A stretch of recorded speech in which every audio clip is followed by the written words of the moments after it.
everyone. Today we will talk about the assessment tool integrative thinking project, and we are group 11. Our topic is tackling homelessness in Australia. So this is our content page, and I will start it with the introduction part.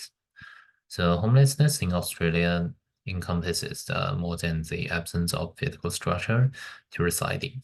It extended to the lack of sense of belonging, safety, and emotional sanitary. Our group has identified the challenges individuals faced.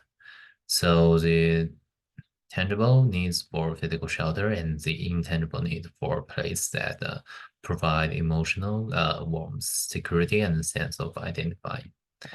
So our group have 4 stages. The first stage is dedicated to establishing opposing model of assistance. One that provide only psychological support and the other that provide only material help. In the second stage, we examine the validity of this model and their limitations in addressing homelessness. The third stage is to explore the possibility of a more holistic approach. Finally, the fourth stage includes the evaluation prototype of the integrated approach based on the third stage. Hi, I'm Yidan. Now I'm going to delve into the complex issue of homelessness in Australia through the lens of integrative thinking, focusing on 2 primary models of intervention: psychological and material support. Both models address essential needs, yet they operate on fundamentally different premises. Firstly, let's talk about material support. This model is straightforward. It targets the visible and the immediate needs of the homeless. Imagine this: someone without a shelter on a cold night. Material support step in to provide that person with a roof, perhaps a warm meal, medical service, and even job opportunities. In Western Australia, moving individuals into public housing significantly reduced their healthcare usage, highlighting the tangible benefits on this approach. But is this enough? Does having a roof guarantee emotional stability or a sense of belonging? This leads us to second model, psychological support. This isn't just about alleviating the physical symptoms of homelessness. It's about addressing the deeper, often invisible wounds. Psychological support encompasses therapy, counseling, and the community program aimed at restoring dignity and mental health. Consider the emotion impact of being homeless. The feeling of isolation and not belonging. Can a house cure that? Both models, while beneficial in their own right, having limitation when applied in isolation.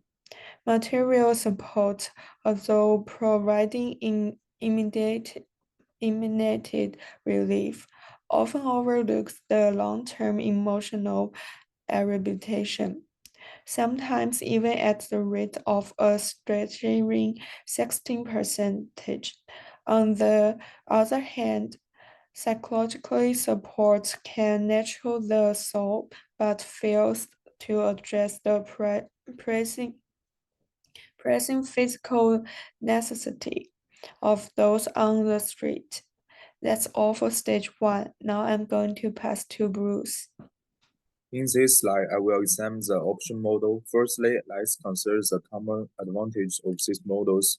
Both materials and technological supports are designed to improve the quality of life for homeless individuals. Moreover, these supports over preventive benefit. Material assistance can prevent immediate serious such as homeless itself, while technological support can prevent mental health serious, providing individuals with the tools they need to cope more effective with challenges they face. However, while these models share similar goals, their methods and outcomes are different. Next, I will analyze the difference between the two models, namely the call-off model, short and long time work cycle, and the influence method to the players. Material support provides the necessary resource to meet the basic needs of those without shadow, including access to food, housing, and healthcare. This aspect of support aims to alleviate the visible symptoms of homelessness and offers a stepping stone towards stability and self-sufficiency.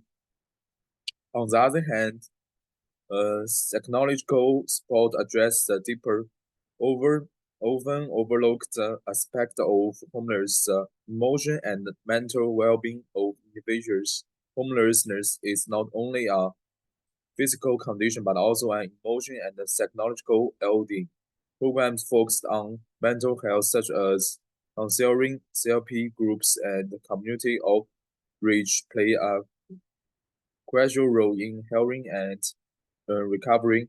They help individuals regain a sense of dignity, foster community belonging, and encourage personal growth over time. Together, this both from a holistic approach to tackling homeless ensures that individuals are not only cared for in body but also nurtured in technological. Comparing the two models together, it can be found that technological support and material support complement each other. The most valuable benefit of technological support is the ability to build a positive mindset for homeless people. The most valuable benefit of material support is to directly and effectively provide a material basis for homeless because building a mental health start with providing physical support. Thank you, Bruce. Now it's my turn to explain stage 3.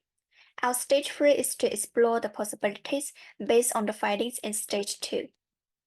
What I got from stage 2 is that our model 1 is physical support, and its benefit is to provide physical basics, for example, a shelter to protect the homelessness.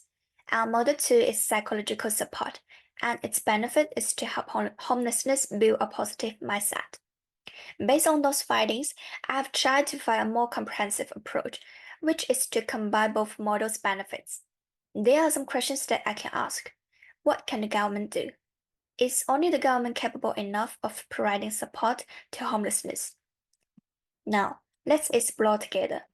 Firstly, according to Commonwealth Parliament 2021, the Australian government should adopt a housing-first approach to help reduce homelessness. This approach mainly involves providing housing to homeless people without prerequisites, that is, physical support.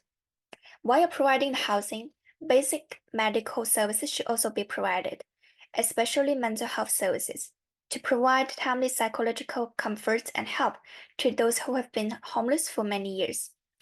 Providing housing first can make homeless feel safer in a stable place, which can help reduce the negative emotions of homelessness to maintain their mental health further. The housing first policy should include the elderly, the weak, the sick, and the disabled as priority homeless groups. That is the groups that can be the first to obtain housing. Secondly, according to Mission Australia 2024, the Australian government aims to build approximately 50,000 social housing units within 5 years. The government has also increased rental assistance by half and raised income support payment to about $80 a day to prevent the people from becoming homeless due to excessive rent pressure and becoming unable to afford housing. However, the process of raising investment funds to the homelessness is still difficult for the government. Therefore, to tackle the homelessness problem, non-profit organizations, for example, Mission Australia, can also help providing housing services and mental health services to the homelessness. Their mission is to end homelessness in Australia. They raise funds through the government, residents, and philanthropists to give homeless people a warm home in a short time. Yeah, that's all. My part is over. Now I'm going to pass to David. Hello, my name is DaWei Liu. In stage 4 of our integrative thinking approach to addressing homelessness in Australia, we'll assess the viability and effectiveness of our proposed prototypes that blend materials and psychological support. These prototypes are designed to provide not just shelters, but also a supportive environment that addresses the holistic needs of homeless individuals. And for the first prototype is the implementation of pilot programs. We initiate pilot program in diverse communities across Australia. This pilot integrate our dual approach, providing immediate physical resource like housing and medical care, alongside psychologically and emotional support through counseling and community building activities. Second is feedback mechanism. We establish robust feedback mechanism to gather insights from all stakeholders: homeless individuals, community workers, policymakers, and partners. This includes regular surveys, focus group, and individual interviews. Third is data collection and analysis. Data on various metrics such as rehousing rates, health outcomes, and emotional well-being are collected and analyzed. This quantitative and qualitative data helps in understanding the impact of our prototypes. Continuously is iterative improvements based on the feedback and the data collected. We iteratively improve our approaches. For instance, if we find that certain aspects of our psychological support are not effectively reaching or impacting individuals, we adjust the methods or introduce new elements. Lastly is scaling and expansion. Successful prototypes that demonstrate a comprehensive impact in pilot programs are prepared for broader implementation. Plans for scaling include secure funding, enhanced infrastructure, and expanding the scope of services. And for the expected outcomes, it includes enhancing well-being, community integration, and sustainability. Our holistic approach aims to not only provide shelter, but also improve the overall quality of life and mental health of the homeless population. By fostering a sense of belonging and community support, we reduce the stigma associated with homelessness and encourage a more inclusive society. Our model is designed to be sustainable, with ongoing assessments and adaptation to ensure long-term effectiveness. Thank you for your listening. My name is DaWei Liu. I will leave the rest of the part to my teammates. Let's welcome. Now let's move on to the solution part. The first solution is an innovative housing strategy that helps the homeless and optimize spending. By adopting a temporary shelter in existing vacant buildings, the costs normally associated with new construction and government spending are greatly reduced.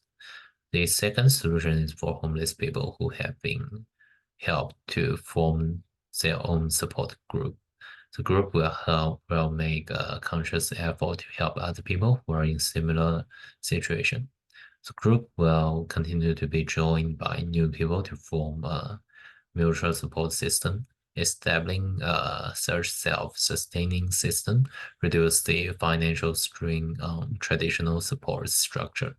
It fosters a sense of happiness and belonging that gives psychological shelter to everyone in the group. And finally, we have the conclusion part. So our solution is not just to provide housing, but to create a sustainable mutual system in which empowerment and self-help are essential. Create a supportive community through self-help groups that reduce dependence on government resources and install a sense of purpose and belonging among their members. This sustainable model of shared responsibility and mutual assistance reinforce the idea that a home is not just a physical space, but a shared spread and a collective quest for a better life. As the community grows, it reaches out to more homeless people, expanded the size of the new family, and promoted social stability and resident acceptance. And this is our reference list. Thank you for listening.